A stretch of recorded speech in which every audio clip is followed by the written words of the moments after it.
Welcome to the Smart Dating Academy podcast. I'm Bela Gandhi, the founder of Smart Dating Academy and your host. I started Smart Dating Academy in 2009 because I had this crazy knack of giving people dating advice that actually worked, that I took. I've been married for almost 25 years, and now my company helps people to date smarter and to find love. This podcast is meant to bring more love into your life, no matter where you are and what you do. And we're here to bring more life into your love.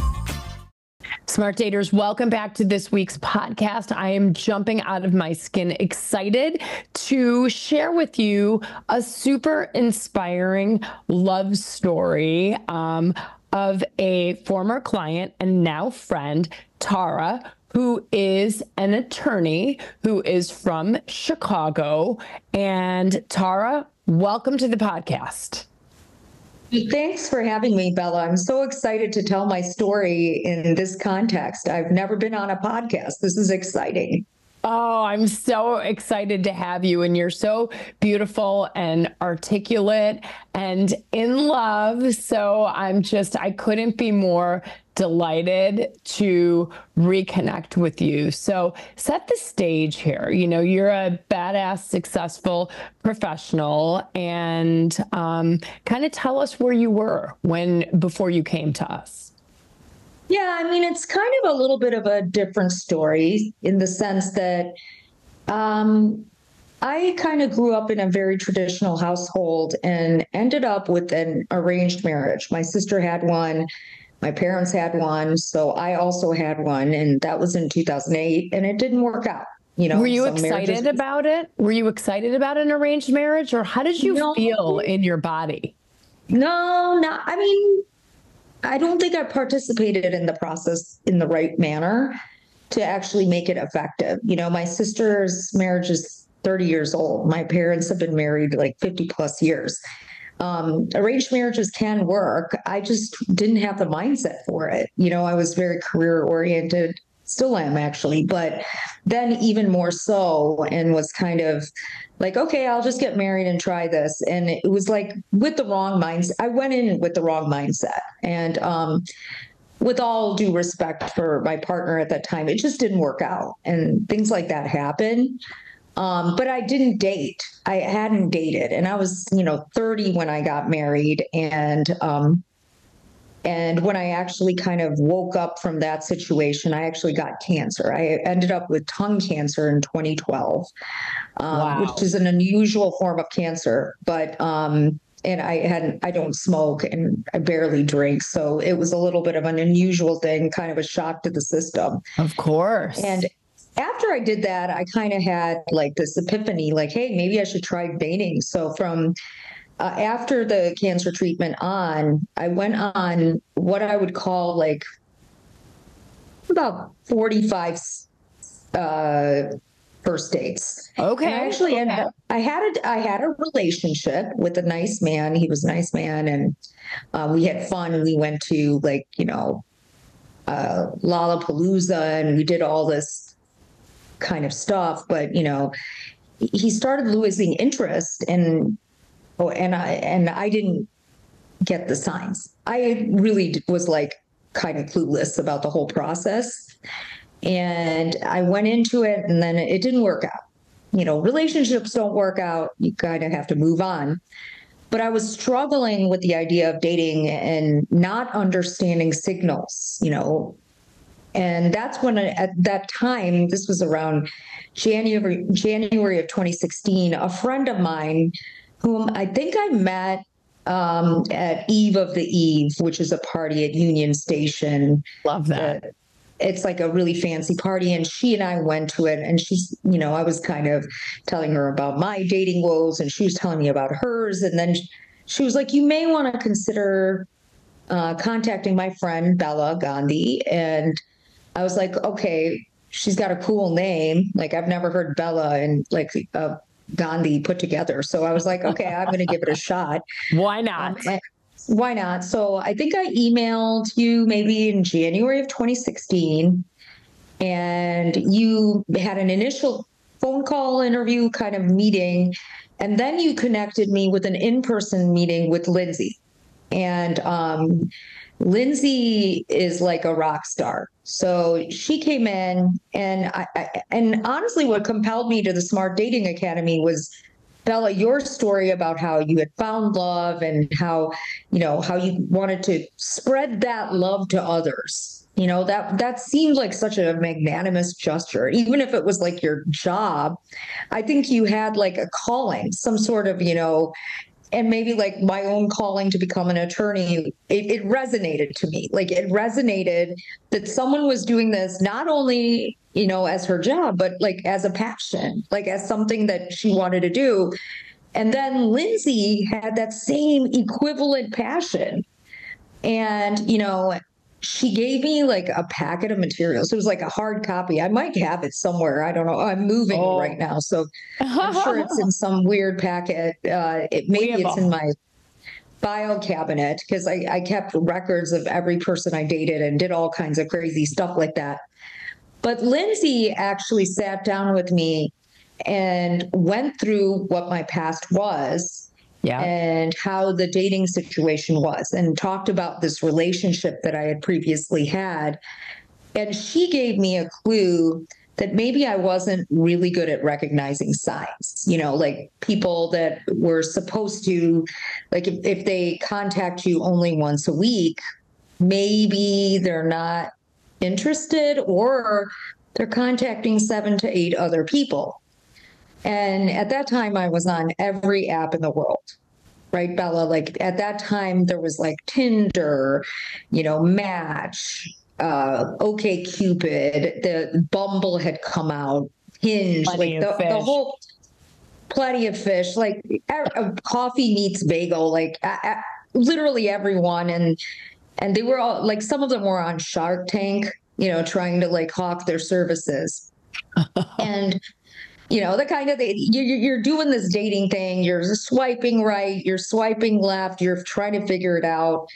And ultimately, what I found most helpful was kind of like, here are some like tips on what you should recognize as bad responses. Lindsay would actually go through some like ideas of what are bad responses. And then I was like, oh my God, I've been like responding to these terrible people. You're like, I just didn't know. And this is the thing, Tara, to your point.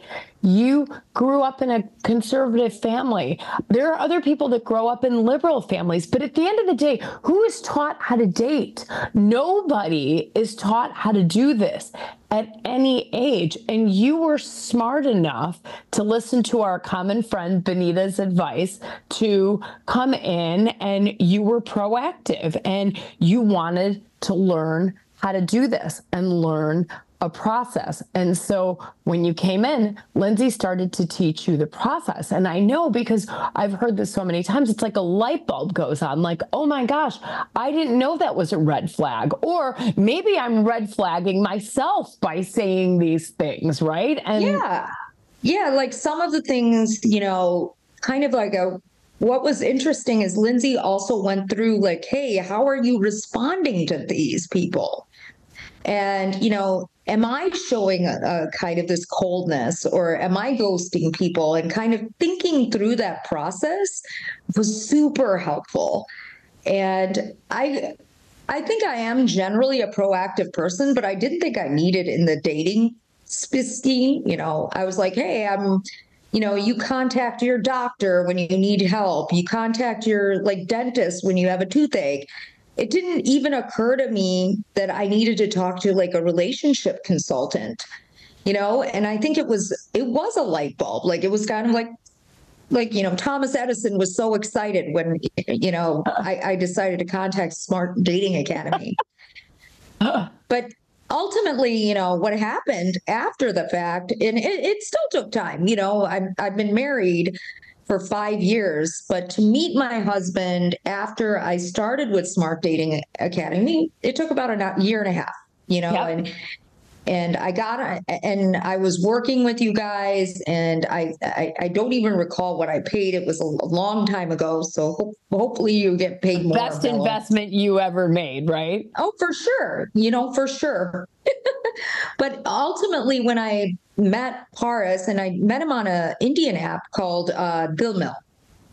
And Dil Mill is like sort of for Indians, but there's other people on it, people that are just into Indian ladies or Indian men. I don't.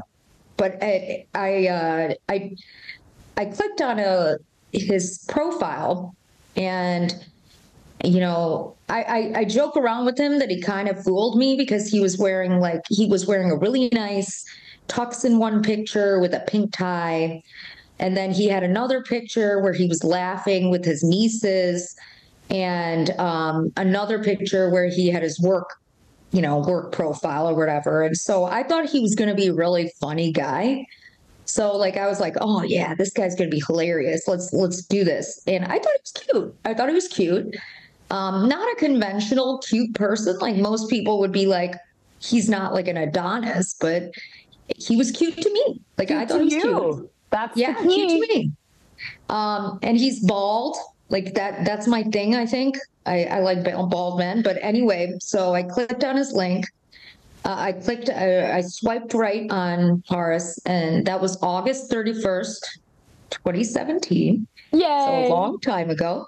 And then he had also swiped right on me, and somehow during Labor Day weekend, we had our initial text conversations on the app. And Paris was like, what did you do? It was kind of a boring conversation, right? You're like, what did you do this weekend? And what are you doing? What are you doing this weekend? And we are very, very different people. My answer was I did 35 things.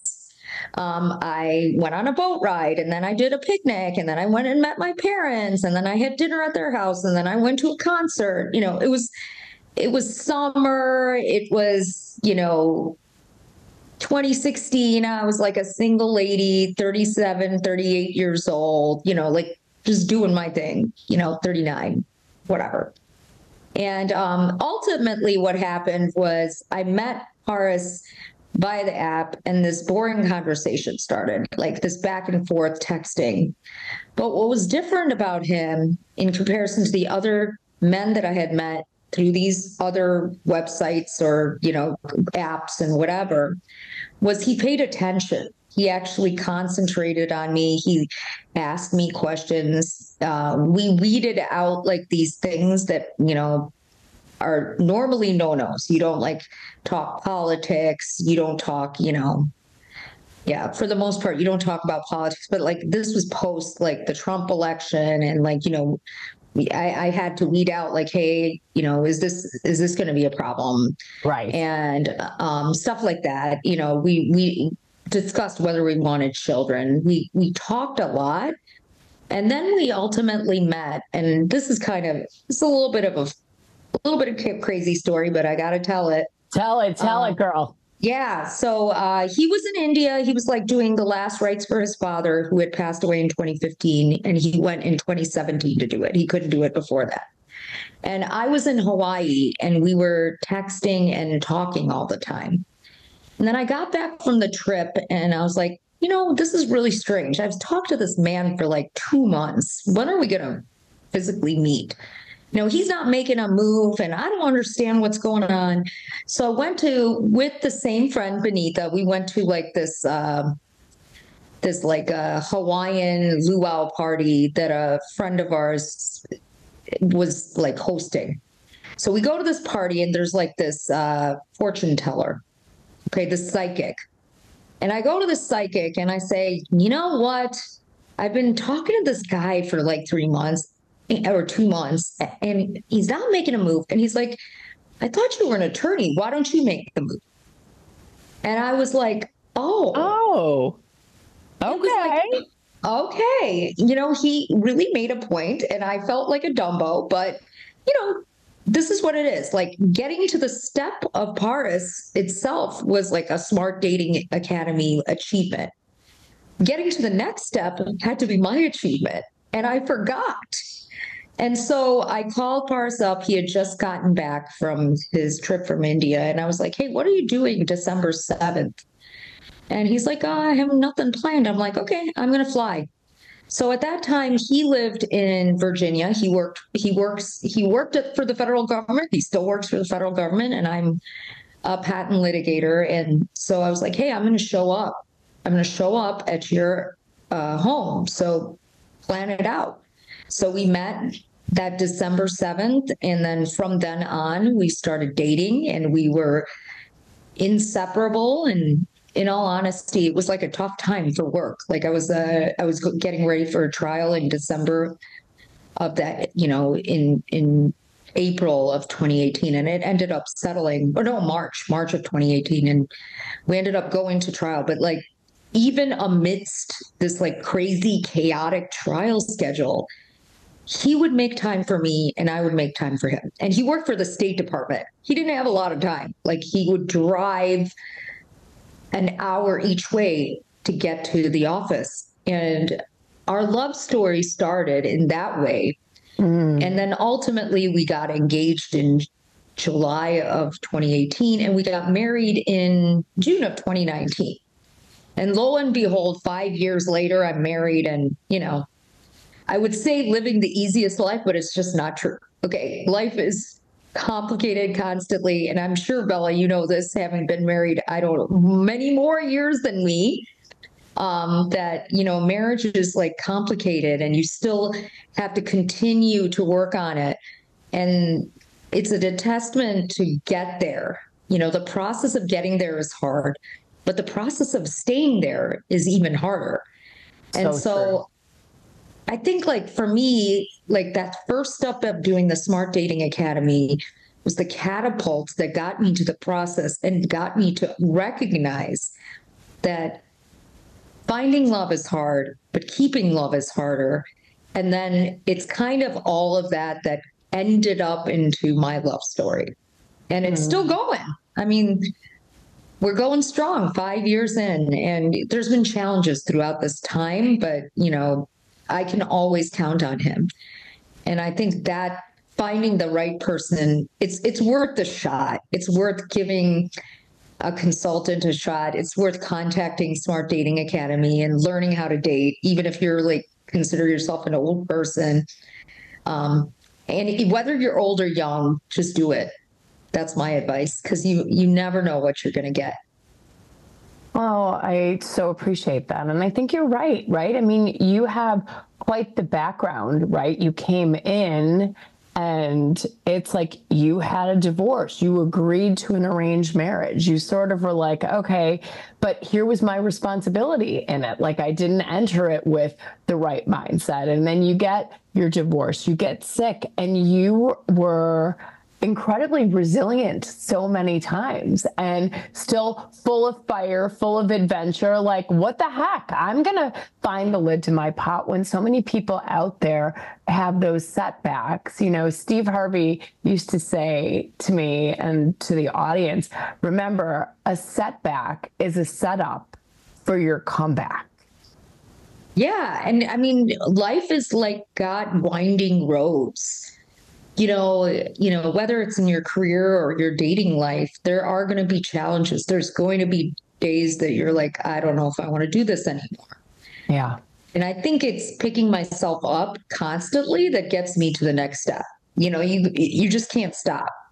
You got to like keep going. You got to just move on. And I think that's something that's innate to me. So not everybody has that. My husband's not like that. He doesn't pick himself up as easily. But what I find is, despite having that resilience naturally, I still didn't have the skills, and I'm someone who was teaching people. Like, I was a partner at a law firm, and I was teaching associates how to be better at their jobs, but I didn't realize that I needed the same level of assistance in learning how to date. And so, whenever I tell people, if someone asks me, hey, who should I go to? I refer them to Bela Gandhi. And now, Bella, you're on like Good Morning America and doing, crazy American things, awesome things. And you have a podcast, and you really don't need me to refer you to anyone or make a referral, but I still think it's worth it. And it's because, like, if your goal is to find love, you got to work on yourself. You have to start with yourself, right? Like, you got to love yourself, but you also have to learn what you're doing bad and what you're not doing, what you're doing well. And that to me is what Smart Dating Academy has given me. And it all worked out. So there you go, right? It all does work out. And you're right. And I love that you said this, right? We think happily ever after, right? It's not a fairy tale, right? Marriage is work, and it's work. And it doesn't mean it's soul sucking work and you're, being abused necessarily. I'm saying marriage is work. You have to, the grass is green when you water it, right? And so you have to water the grass often, all the time, especially in the dark of winter, right? And so, and like you're saying, you tend to be the person that can elevate your husband more. He needs a hand, maybe more than you do. You're more resilient. And I'm sure that there are things that weren't identical. He doesn't match you in every standpoint from personality. I mean, he's an introvert. I'm an extrovert. There's lots of differences. Like, he prefers, like, when we initially talked and he asked me what I did that weekend, that Labor Day weekend, I listed, I don't know, 35 things that I had on my list. And Paris said, I watch football and made like nachos. Yeah. Like he's more of a simple person, but like on the flip side, he's really good at like financial, like, predictions. He's really good at kind of budgeting. He has other skills that I just don't have. And to me, like, we match because we complement each other. And we have enough in common that we're not boring each other. We watch Big Bang Theory like every day, and we do Legos together sometimes. Like, we have like nerdy kind of things that we do together. But there's also differences. And, years later, I decided to like run to be the president-elect of an organization, the South Asian Bar Association of North America. Yeah. And Pars encouraged me to do it. Like, he had no idea the amount of work it was going to take. And I told him it was going to take an enormous amount of work, and he didn't quite get it. But he really encouraged me. And then he kind of begrudged me like the whole 2 years that I was involved, but he also helped me a lot. And that's where he offers kind of a different perspective. And like, I value who he is and he values who I am. But in order to make that happen, we've had to make compromises in life. Like, marriage isn't easy. You are right. And especially when you have two older people that get together. I was like 41 when I got married, and he was 39 because, I slightly robbed the cradle. But we were already set in our ways. So he had his life, I had my life, and melding those lives took some commitment. And I think that's where he and I get together and we argue and we like resolve and we talk through things. I mean, I've had 2 floods in 1 year in this new house that we bought. Like, we had a family death. Like, there's been issues in terms of like work issues and other things. And we are also trying to adopt. We've had a lot going on. In order to get through all of that, and in order to find the right partner, like finding the right partner and then getting the steps together to kind of walk in life together, I think that is a challenge. But it's worth the challenge. I don't think I want to live life without my husband anymore. Like this, he's everything to me. And I was at an event, like I was in Toronto for like this South Asian Bar Association. Now I'm a past president and I could just hang out. And I was talking to the event planner who I've used in Acuity events. And they were like, do you realize how lucky you are that your husband loves you this much? And I was like, yes, that I know. Because not everybody gets that. They might get close to that, but I really have like this man who would devote everything to me. Like he just loves me. Like when I was this organization's president, he like was like, oh, I got to look good too. And it took him more time to prep for like the events than me. So that was kind of hilarious because he just was like, I got to make you look good. And I was like, I don't think anyone really cares what you look like, but it's fine. They don't even care what I look like, but it's okay. Be my trophy husband. That's fine. Yeah. I mean, and he stood by me, and he constantly stands by me, and I stand by him too. And part of it is like, we have like, for all our differences, we also have a lot of commonalities. We both care about our families a lot. You know, he has a widowed mom. You know, like it was important to me that I connect with his mom, and she speaks a different language, even within the Indian context. We're from different parts of India originally, and my parents are fluent in English, and she speaks English, but just not as fluently as my parents, you know? And so to a certain extent, like I instantly connected with his family. He instantly connected with mine. And that was something super important. And so those kinds of commonalities kind of overcame our differences. So yes, I like to go out a lot, or I like to hang out with my girlfriends a lot. And he doesn't. He doesn't want to hang out with people all the time. And for him, like sometimes just quiet time is more important. So that can be challenging when you're like an extrovert and you're like all the time, and you need to puncture every sentence with like something. But all those differences don't matter, at least for me, if the commonalities are enough to like connect all of us and keep our hearts alive. So that's what he does for me. And if you asked him, he'd say, I do the same for him. Or he better at least say that. I love after that. 5 years of marriage. And and I think we're in the He's an elevator person for you. Do you remember when Lindsay and I took you through that exercise and figuring out who are the people in your life that make you really, really happy, right? We focused on those qualities. Then what are the red flags? Okay. These are people that are going to get chucked out if they're responding with red flags. Like you said, most people, there's no process. And then can the attraction build with this person? And then it's navigating to, do we want the same thing out of this relationship? Are we aligned on the big things? And then all the small things become negotiable. You're an extrovert. He's an introvert. You like the city. He likes the suburbs. You like rock. He likes country. All those things become, okay, it doesn't matter. What do you want to do today? Tomorrow, I want to do this. And all of that, but you put the commitment to each other first and foremost, and you elevate each other. I agree. Like part of it is, you know, I still have some single friends. You know, I'm 46. So my friends are around 46, maybe 45, 44, 47, like, you know, in that area. And it's harder to find someone when you're older and you don't have the skills to do it. But I do think like one thing that's a difference is some of them wouldn't have picked Paris.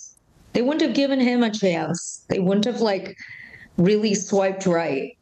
And part of it is like recognizing in yourself where you are deficient and trying to find someone that might shore up those deficiencies.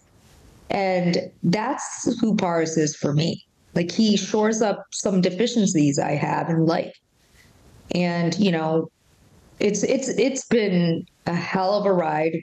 We post all the time, this roller coaster of life. There's only one person that I would want to be riding with, and it's him. And he does the same. I heard the song about who's your ride or die. Like he's my ride or die. You know, like he's the guy. And I am genuinely lucky to have found him. And I think you and Lindsay should get at least 20 to 30% credit in getting this to happen, because if I hadn't really learned the process, I wouldn't have been open to this man who came into my life. So that to me is like a lesson in like what you need to do to find love is to be open and kind of recognize that there's skills that you need to build. And just like you go to school to like, become a doctor and become a dentist and like you need to get those skills. And so that to me is what Smart Dating Academy has given me. So I'm very, very grateful. And, I hope, Bella, that you appreciate that you've helped so many people.